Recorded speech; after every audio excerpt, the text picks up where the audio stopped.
Buenos días. En el día de hoy vamos a desarrollar el concepto de razón. En matemática, la razón se define entre dos números, n1 y n2, ¿sí? Es el cociente entre n1 y n2, donde n1 y n2 pertenecen a números reales. Acá se observan diferentes ejemplos de razones.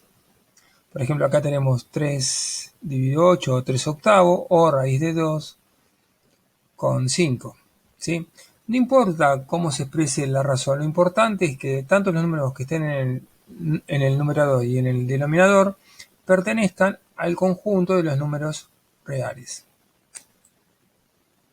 Si tomamos un ejemplo en lo concreto, por ejemplo un triángulo rectángulo, recuerden que un triángulo rectángulo es aquel triángulo en el cual uno de sus ángulos es de 90 grados. En este caso, en este triángulo, el ángulo de 90 grados corresponde al lado que está violeta con el marrón. Este ángulo que está acá, que no está marcado, es de 90 grados.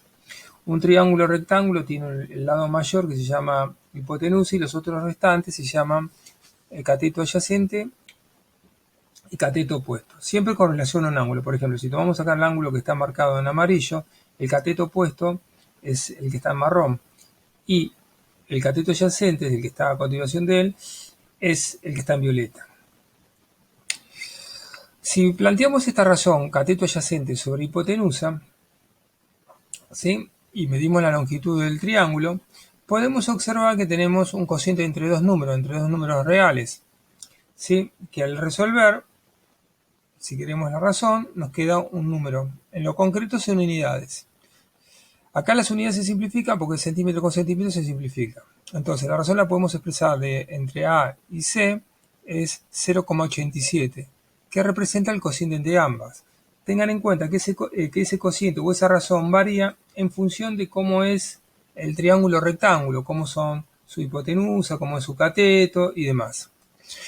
A alguno de ustedes se les puede ocurrir, ¿qué pasa si utilizamos el otro cateto, el cateto que está en marrón, el cateto opuesto al ángulo y la hipotenusa? ¿Sí? O los dos catetos.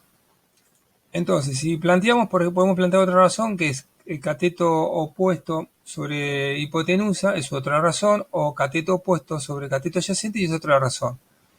Ustedes observan claramente que dependiendo de las dimensiones del triángulo rectángulo, ¿sí? Las razones van a cambiar. También otra ocurrencia que puede venir, que a uno se le puede ocurrir, es, acá planteamos razones, por ejemplo, cateto adyacente sobre hipotenusa o cateto opuesto sobre hipotenusa o cateto opuesto sobre cateto adyacente. ¿Qué pasa si lo hacemos al revés? Es decir, hacemos la longitud de la hipotenusa sobre el cateto adyacente, hipotenusa sobre el cateto opuesto o cateto adyacente sobre cateto opuesto. Estas tres razones que están acá son también válidas como las otras tres. Esta es una manera de presentar el concepto de razón. Para recordar y resumiendo, ¿qué es una razón? La razón es el cociente entre dos números reales.